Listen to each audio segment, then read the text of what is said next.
Who would have guessed that a MAGA hack could trigger a 911 call? Brenda thought she had me trapped, but little did she know she was about to humiliate herself in front of the most influential person in the state. It was one of those clear, sunny mornings when everything feels a bit too perfect, like the calm before a storm. Alex, a 40-year-old man, begins his usual morning at a cozy neighborhood cafe, enjoying his black coffee, eggs, and toast while wearing a red MAGA hat. The cafe, run by a friendly older couple, is a staple of the community. However, his peaceful routine takes an unexpected turn when a middle-aged woman, later referred to as Brenda, enters the cafe. Noticing Alex's hat, she becomes visibly irritated, setting the stage for a dramatic confrontation that quickly draws the attention of everyone in the cafe. Brenda, a sharply dressed woman in her mid-50s with an air of self-righteousness, immediately notices Alex sitting at his table wearing a MAGA hat. Her expression hardens as she marches over, heels clicking like a countdown. Without hesitation, she confronts Alex, her tone dripping with disapproval. "Excuse me, do you really think it's appropriate to wear that hat here?" she demands. Alex, surprised but calm, puts down his coffee and greets her politely, only to be met with a barrage of accusations. Brenda claims the hat represents everything wrong with the country and accuses Alex of disrespecting community values. Alex remains composed, quietly reminding her of his right to free expression. Despite her increasingly heated tone, Alex calmly defends himself, refusing to engage in the debate she seems determined to have. As their exchange draws attention from other cafe patrons, Brenda's frustration grows, setting the stage for what quickly escalates into a larger, more public confrontation.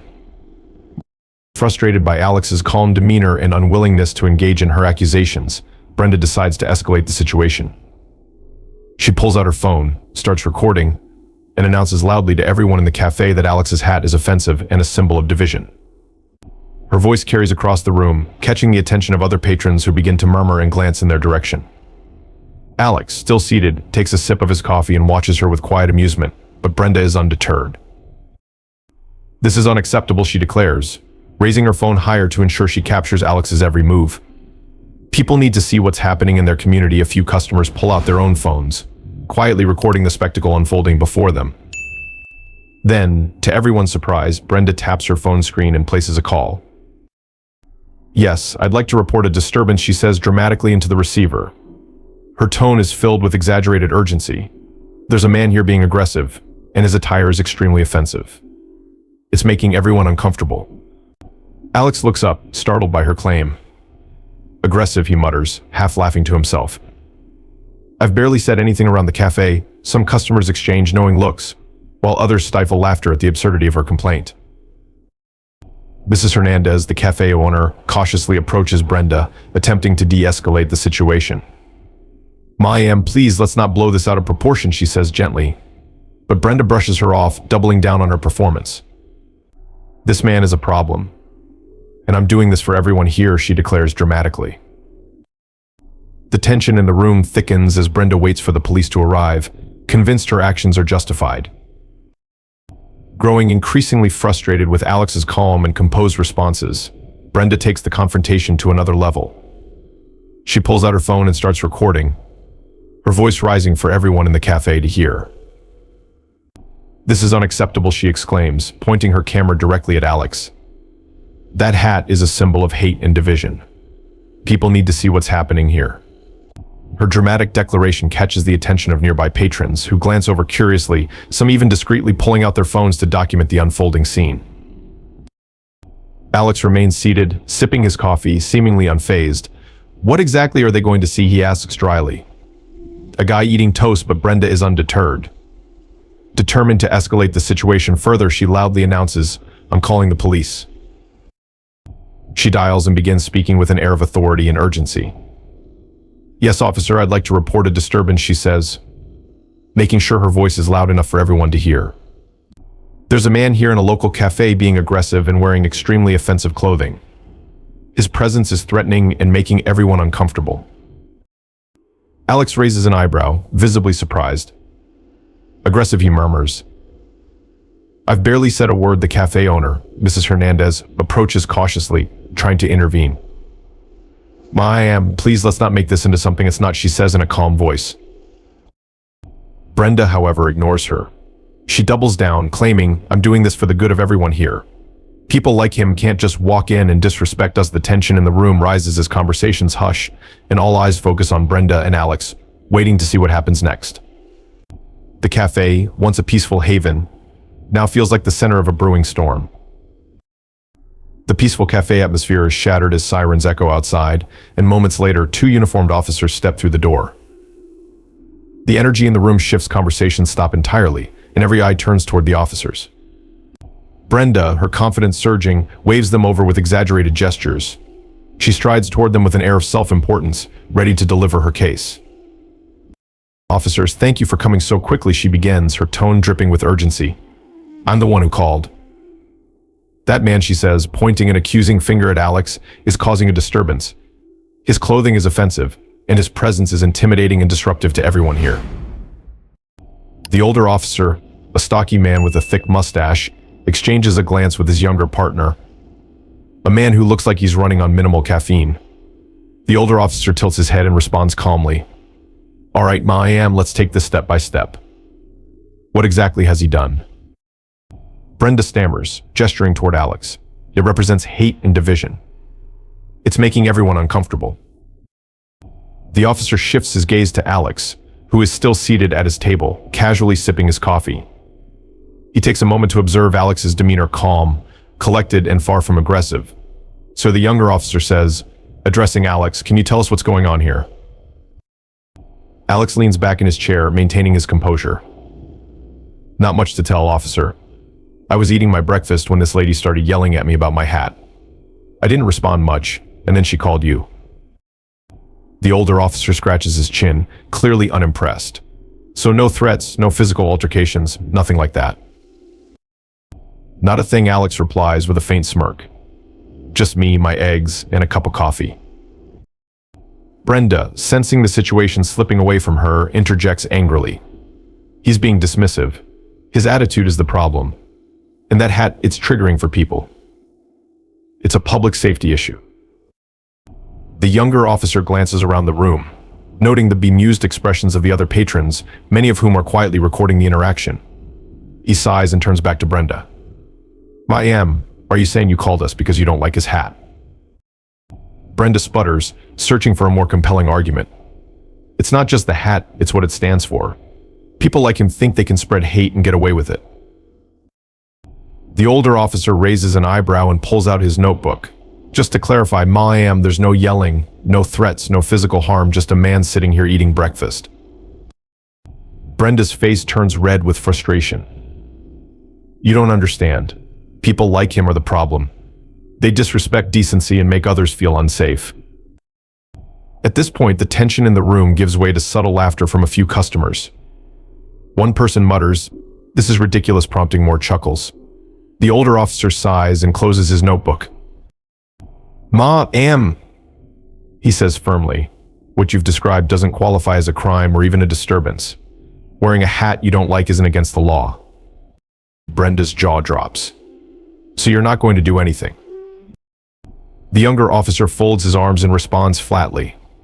Not unless he starts throwing his coffee at people. The subtle humor in his comment earns a few more laughs from the onlookers, while Alex hides a grin. "This is outrageous," Brenda hisses, her fists clenched. "You're supposed to protect the community." The older officer tucks his notebook back into his pocket and nods toward Alex. "Ma'am, you're welcome to file a formal complaint, but as of now, there's no reason for us to take any action." Brenda stands frozen, her face a mixture of disbelief and humiliation. As the officers turn to leave, the younger one leans down and, with a slight smirk, says just loud enough for Alex to hear, "Nice hat, by the way." Brenda's eyes widen in fury as the officers exit, leaving her alone in the middle of the cafe. The tension in the room dissipates and a ripple of laughter spreads through the crowd. Customers exchange knowing glances and subtle grins as Brenda realizes she has lost the battle. She glares at Alex one last time, but he simply raises his coffee cup, a calm smile on his face. The situation has clearly backfired, leaving Brenda humiliated and the cafe returning to its usual, peaceful atmosphere. With the police gone and the situation officially dismissed, Brenda remains in the cafe, unwilling to accept her defeat. She stands near the counter, furiously typing on her phone, her face a mix of frustration and indignation. It's unclear what she's doing, perhaps venting on social media or rallying imaginary allies, but her determination to keep the issue alive is obvious. The atmosphere in the cafe begins to shift as the tension from the earlier confrontation subsides. Conversations slowly resume, though hushed whispers and muffled laughter ripple through the room. A few patrons exchange knowing glances, and some discreetly snicker at the absurdity of Brenda's behavior. Others shake their heads in disbelief, clearly amused by her dramatic overreaction. Meanwhile, Alex remains at his table, calmly finishing his breakfast. He glances at Brenda briefly, but she avoids eye contact, too preoccupied with her phone. The cafe owner, Mrs. Hernandez, quietly tidies up nearby, casting concerned looks toward Brenda, but choosing not to intervene. At one point, a customer near the back mutters, "Unbelievable," prompting more quiet chuckles. The absurdity of the situation lingers in the air, and while most patrons try to move on, Brenda's continued presence ensures she remains the center of attention. Despite her visible anger, Brenda seems aware that she's lost the support of the room. Yet she refuses to leave, standing stiffly by the counter as if trying to salvage her dignity. Alex, unfazed, takes a final sip of his coffee, a faint smile tugging at the corners of his mouth. Just as the cafe begins to settle back into its usual rhythm, the door swings open and in walks Mark Sullivan, a tall, sharply dressed man with a commanding presence. His confident stride and air of authority immediately capture everyone's attention, causing the room to fall into a curious silence. Mark isn't just anyone, he's a senior advisor to the governor and one of the most influential figures in the state. Spotting Alex, Mark's face lights up with a warm smile. "Alex, my man," he booms, crossing the room with an outstretched hand. "Good to see you." The energy in the cafe shifts instantly as Mark claps Alex on the shoulder in a friendly, familiar gesture. "Great to see you too," Alex responds, standing to greet him. Their camaraderie is evident, and it's clear they share a professional history. Mark's voice carries across the room as he says, "The governor loved your pitch this morning, really solid ideas for the education reform campaign. We're lucky to have someone like you on board." Brenda, who had been typing furiously on her phone by the counter, freezes mid-motion. Her expression shifts from confusion to disbelief as she processes what's happening. Mark's praise of Alex, paired with his obvious respect, leaves her stunned. She glances nervously around the cafe, suddenly aware of the growing smirks and whispers from other customers. Mark, oblivious to Brenda's reaction, continues, "Keep up the great work, Alex. The community is better for it." His words solidify Alex's credibility, leaving Brenda visibly deflated and unsure how to respond. The power dynamic in the room has shifted entirely. Brenda stands frozen, her phone hovering in her hand as the weight of the situation dawns on her. She watches Alex and Mark exchange friendly banter, realizing with growing unease that Alex isn't just a random cafe patron, he's someone with significant influence in the state. Her confident demeanor falters as Mark's words sink in, praising Alex for his contributions to the community and his critical role in statewide education reform efforts. Struggling to recover, Brenda takes a hesitant step forward, her tone shifting. "I didn't realize you were ... acquainted," she stammers, her earlier aggression replaced with nervousness. She forces a strained smile, trying to downplay the situation. "I think there may have been a misunderstanding." Mark turns to her, his friendly expression replaced by a firm, no-nonsense look. "A misunderstanding," he repeats sharply. "From what I've heard, you made quite a scene over nothing." His tone cuts through the air, and Brenda shrinks under his gaze. Mark doesn't hold back, continuing in a calm but pointed manner. "Alex is one of the smartest, most dedicated advocates in this state. He's working tirelessly to make a difference in this community. And yet, you chose to judge him over a hat? Perhaps next time, you'll think twice before jumping to conclusions." Brenda mumbles a vague excuse about needing to leave and hurries out of the cafe, her earlier confidence replaced by visible embarrassment. The room buzzes with quiet laughter as the confrontation ends decisively in Alex's favor. Brenda's face is a mix of frustration and humiliation as Mark's words hang in the air. The once commanding presence she carried is now reduced to awkward stammering. I must have misread the situation," she mutters, clutching her oversized bag tightly. With nothing left to say, she glances around the cafe, hoping for some form of validation, but all she receives are amused smirks and muffled laughter from the other patrons. Realizing she's lost, Brenda straightens her posture and makes a hasty retreat toward the exit, muttering something about being late for an appointment. Her footsteps, once loud and commanding, now seem hurried and small as she leaves the cafe in a rush. The moment the door closes behind her, the tension in the room breaks and laughter spreads among the customers. People exchange amused glances and quiet comments, shaking their heads at the absurdity of the scene. The incident leaves a clear impression: the dangers of jumping to conclusions and the importance of treating others with respect, regardless of surface-level judgments. Alex, calm and composed, simply returns to his coffee, letting the truth speak for itself. As the cafe returns to its usual rhythm, Mark turns to Alex with a smile, shaking his head in disbelief. "Man, you've got patience," he says with a chuckle. "I don't know how you stayed so calm through all that. Most people would have lost it." Alex shrugs, his demeanor still relaxed. "Breakfast first, drama second," he jokes, raising his now lukewarm coffee for emphasis. The humor lightens the mood even further, and Mark laughs. "Fair enough," he says. "But seriously, you handled that with more grace than most. It's not easy to stay level-headed when someone's making a scene like that."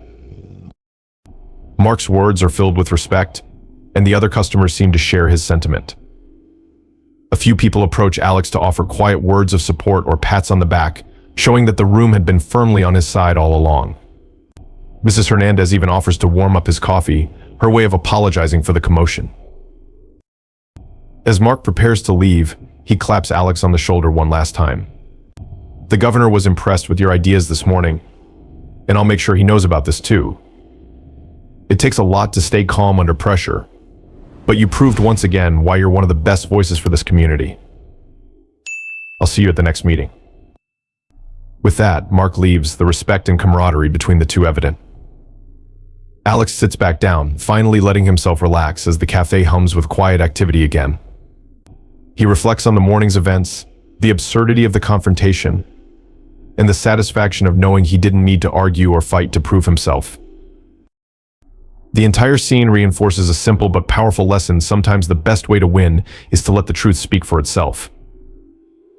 Alex's calm, patient approach not only diffused the situation but also highlighted the importance of integrity and composure in the face of baseless accusations. As he takes a sip of his coffee, now cold but no less satisfying, he can't help but smile.